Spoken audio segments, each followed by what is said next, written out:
Hi guys! Welcome back to my channel. Again, this is Kuya Tupe Express or Tup Express.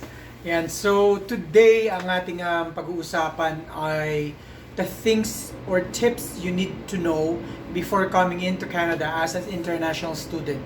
If you want to know things before moving into Canada as an international student, you should stay tuned into this video, and please don't forget to like, subscribe, and share this video to your friends who are also planning to move here in Canada as an international student. So again, let's start this.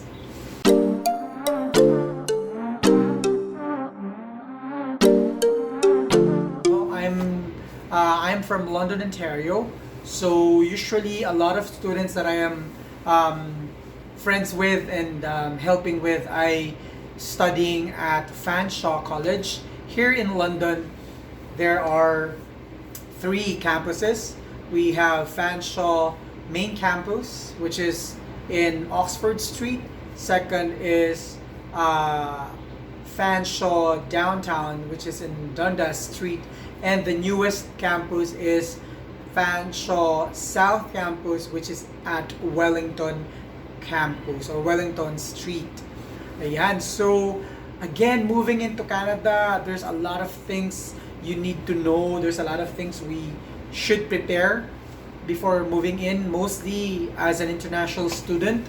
So, stay tuned. So, also, again, disclaimer, all of the things, information that I will be relaying to you guys is based on my experience as a community leader in helping students who are coming in to Canada. Again, I'm not just talking about students that are coming into London, Ontario, but also I have some students have been helping moving into Toronto, specifically sa Scarborough, because there are a lot of students who are studying and going to Centennial College and Seneca College as well, and also students that are moving to Halifax, Canada. Again, as to my previous videos, I have mentioned na I came originally sa Nova Scotia, sa Halifax, Nova Scotia. So as a student or an aspiring student coming into Canada, there's a lot of things you need to know and prepare, no? Kasi it's very very hard to move into some place na, again, wala tayong kakilala, wala tayong kaalam-alam. So number one that I wanted international students to take note of is, number one, do your own research. No, research is really a must. So research on what school are you going to, yung course na pipiliin ninyo, yung town na pupuntahan ninyo. So again, let's just not rely on the things that if you are a DIY student, so I believe you have already researched yung information na kailangan mong malaman sa place na pupuntahan mo. At if you are an agent, if you hired an agency to process your papers, then I believe, I would say and I suggest that you should do your own research. Do not just rely on what the agency will gonna let you know or tell you, no? Know about the city that you're going into, know about the school that you are going into, you know about the course that you're taking up. Again, let's tackle dun sa city that you're going into. So know the city, know the place that you're going, no? Know kung ano yung setup ng city na yon, ganong kadaming there's a lot of us for sure gusto natin yung at least maraming Pilipino, no? Pangalawa, yung cost of living dun sa pupuntahan natin. Again, Canada, different provinces has their own different taxes. So in Nova Scotia, I believe there are 15% tax. In Ontario, there's 13% of tax. No? So again, sa iba pang provinces, there are only charging 5% tax. So again, know and do your own research on the city that you're going into or into the provinces that you're going into. Second, know the school, no? Know the school, research on the school. Ano yung mga courses na available sa kanila, ano yung magkano, no? Magkano yung mga courses na nagugustuhan natin sa kanila. Again, different schools have their own different rates and fees. There are some schools na mas mura. I believe here in London, Fanshawe is really good.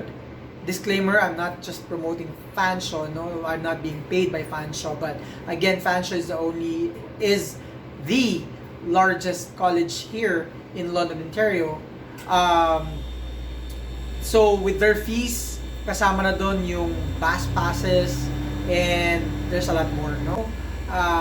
Also, check some YouTube videos of where you're going into. Maybe you could find videos on YouTube or in social media na tackles about dun sa pupuntahan nyo or experiences. There might be some vloggers na like me na nagbibigay ng information dun sa pupuntahan nyo. Number 2, studying in Canada is no picnic.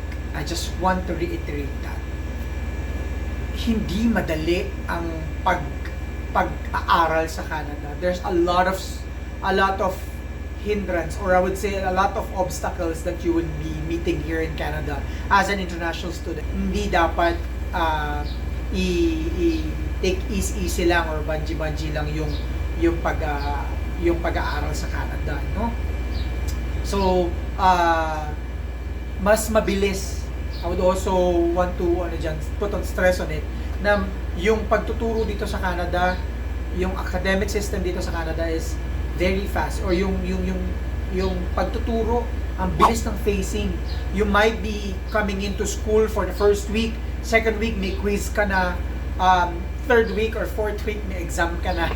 So that's really fast. And if you are not mentally prepared to it, you might, break down, or you might shut down or shut off dun sa mo, and mahihirapan ka talaga. So be very prepared on that.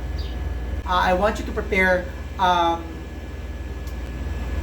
be prepared, financially prepared. That's really important, kasi there will be a lot of expenses before you even coming into Canada. Yung number 1 naman, yung application, no? As an international student, show money and yung plane ticket and all. Also, ano ba tawag doon? Ano masasabihin ko to? Mas maganda, paghandaan talaga eh. Kumbaga, hard work, no? Hard work. Also, number 3 is there are limitations on work-study options, no? So, being an international student, you are allowed to work full-time during school breaks, but mostly you are allowed only 20 hours of work every week. So, part-time. And then, again, kumbaga, I would encourage you not to be very picky sa mga trabahong available or pipiliin ninyo. Again, Canada, when you come to Canada, it's all about kailangan ang mind nyo ay focus kayo dun sa new journey ninyo, dun sa new path na pinupuntahan ninyo. Kumbaga, be flexible, no? Hindi lahat reality. Kung tayo ay nurse sa Pilipinas, pagdating dito, kung ano yung available na job, take it. That's for you to survive. oh, let's all remember that we are paying bills. You're paying your tuitions, you're paying your rent, your food allowances, you're paying your phones, at kung iba pa. No, of course you have to treat yourself as well. Sometimes you treat yourself a donut and a coffee, or sometimes being in a fast food is also a self-treat. You know, depende rin yun sa inyo, no? So again, I advise you not to be very picky on sa trabaho pipiliin ninyo. Let's drop down kung ano yung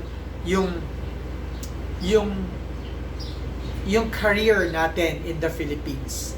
So whatever career you've had in the Philippines, again, the moment you step onto the plane, leave it behind. Again, you're moving to Canada as an international student or as an open work permit. So leave everything behind. So you are starting new. So again, as a beginner or as a newcomer, I should say, as a newcomer in Canada, we should be flexible. So lahat. So I have met a lot of students here that are nurses, that are engineers, that are professionals back in the Philippines or in the Middle East or to the respective countries na pinagtrabahuhan, but yet when they move to Canada, they have, I would say I'm very proud of them that they have adjusted and they have applied into any jobs that are available. Mind you, bakit ko sinasabi to, no? Mind you, because there are a lot of students that are coming into Canada, and so I'm just saying na aside from the Filipinos that are coming into Canada, there are a lot of other nationalities as well. So the competition is really getting high. So if you are being picky or choosy of the job that you are looking for as a part-timer, I believe talagang mapag-iiwanan ka talaga. And again, sabi ko nga, this is just a stepping stone. This is just a step, your first step into getting a Canadian experience. On the city or into the place that you are going into. So again, you could work in Tim Hortons or any fast food, McDonald's, Wendy's, or again any fast food that that there are some openings. Please do get it. Again, that will help you to pay your bills, no, and pay your to save as well, no. So it's not all about we work, we pay, we work, we pay. Of course, we work, we pay, and then in as much we save. I know there are a lot of you who have sold their houses, sold their cars, pinagbenta ang lupain, ang mga ari-arian, isinama pa ang 3 kalabaw ng tatay at ang 2 bibe. And but kidding aside, think of the sacrifices that you made, the sacrifices that you have put into before you come to Canada. And then of course, as the course go by, at nakakita kayo ng trabaho na gusto ninyo, then at least you already have the Canadian experience na pwede nang ilagay sa resume, no? Yung sa jobs, again, there are some, if for those student permits or dun sa mga couple or family that are coming in, so dun sa open work permit na kasama ninyo, if they landed into a full-time job, there are some companies that are also offering benefits the moment you start, no? So if you've landed into such jobs, no? Here in London, I knew a company na talagang sobrang ganda, which is Dynamic. Diyan, maraming nagtatrabaho talaga ng mga open work permits na asawa ng mga study permit or students, no? Na they have landed at a job full-time, and day 1 na mag-start sila, they are eligible to apply for OHIP or yung health insurance dito sa Ontario, no? So again, for that, pagka nakuha na nila yon, nakapag-apply sila, so they're insured, they're covered sa kanilang health. Hindi na sila magbabayad sa doktor, hindi na sila magbabayad sa mga ibang health services because again, they are under the coverage of OHIP, no?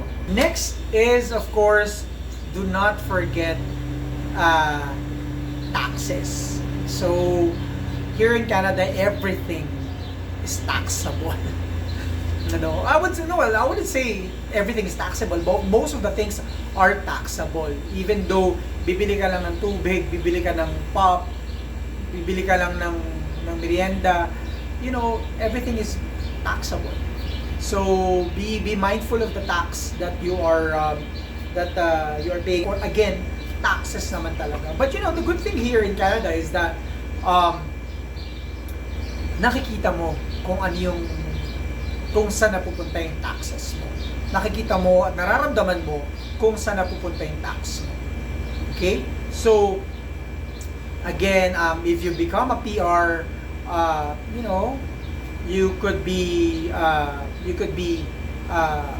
yung healthcare, okay na. Yung retirement, andun na. And of course, yung mga roads, no? Makikita nyo talaga. Once you come here, you'd know. I would say be practical. Next step is being practical. So there are a lot of things that you should consider. Not just because you live, that's the way you live. We live to wherever we came from. No? Pagdating dito sa Canada, sabi nga nila, daig ng wais ang matalino. So, be wise, be practical. Sometimes, if you're buying, for example, ako, no, when I'm buying some food, again, I have shared some videos on how to save money pag namamalengke tayo. If you want to check that video out, the link is down below the description. So you could download a lot of things. So be practical. Buy on sale, food items that are on sale, buy clothes that are, again, this is just for me, no? Buy clothes that are not really, branded, no? There are some, you know, here in Canada, you would really know once you come in, hindi mahalaga talaga ang brand or yung mga designer, what do you call it? How do you call it? Yun, mga brands, no? Very simple lang. Very simple. As long as it is usable, as long as, you know, it serves its purpose, then be it. Sa pamamalengke, ganun din. If you are, for example, if you like, ano mas sabihin ko? Spam, for example. Spam. But spam would cost you like around $4 or something, or $5, so isang lata. But Holiday Luncheon Meat is a generic brand that are only $1.75. $4 versus $1.75. That's a savings, right? So yun, be practical. So know your budget. Again, if you have budget, okay, but I would say, and I would remind you na ang resources pwedeng maubos yan. Remember na dala-dala ninyo yung pera ninyo na pinaghirapan sa Pilipinas o pinaghirapan ng mga magulang ninyo. So, save in as much kasi you are starting. You are at the beginning of a pathway that we are dreaming of. No? So, save in as much. And malayo-layo pa yung journey na yun. And of course, I'm praying myself for you guys to, of course, to magtagumpay, no? To have that victory as an international student. And of course, I would say, lastly, is join groups. Socialize, no? Socialize with your co-international students, international students from different countries, and of course, Canadians, or dun sa mga taong, PR na, or citizens dito doon sa pupuntahan yung lugar. Join groups, use social media platforms. I myself, if you are coming into London, Ontario, I have a group that I'm managing. It's Filipino Community in London, Ontario, or that's Philcolo. So join that group. I encourage you to join that group. There are some groups as well here in London, Ontario. Kamusta Kabayan? Kamusta Kabayan London? There's also another one, FCALD. There's another one, We Care, Filipino We Care by Ate Lency. There's also Bayanihan Group. There's also St. Thomas in London Filipino Community. So there's a lot of Filipino groups here in London, no? So I encourage you to please connect with us. Connect with us kasi we are a community group. We are your community na we're really willing to help, newcomers here. There's a lot of programs that are being launched for the newcomers and international students here in London, Ontario. Andyan na rin yung may mga info sessions. I'm doing an info session on how to live and how to start your new life here in London, Ontario. So please get in touch with me. My Facebook is right over here. Ayan. So also, you could also check group chats. So, you form a group chat with your friends that you've known, or ask from your agencies if they know some groups na nagaano, or again, get in touch with me. Sa Facebook, also Tupe Express or Tup Express at Instagram.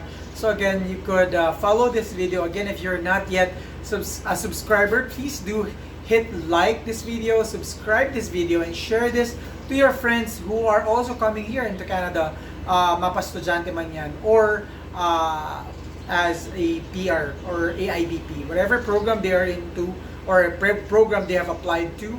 Please, I believe this video be helpful. Again, yun lang. So again, I'm wishing each and every one of you a great journey. I know na keep on. I would just leave you these words. Continue to pursue your dreams. Continue to pursue your dream. I believe this is not just your dream. This is your dream for your family. There's the reason behind all of the sacrifices na willing kayong i-take and risk that you're willing to take. And it's all boils down into one thing. That's for the family. So again, pursue. Be very patient into the journey. Be, of course, pinakamalaga, be prayerful. Be, trust the Lord's process. Trust the Lord's plan. And, kung pinanghihinaan kayo, always be reminded of Jeremiah 29:11 na talagang the Lord's promises are true.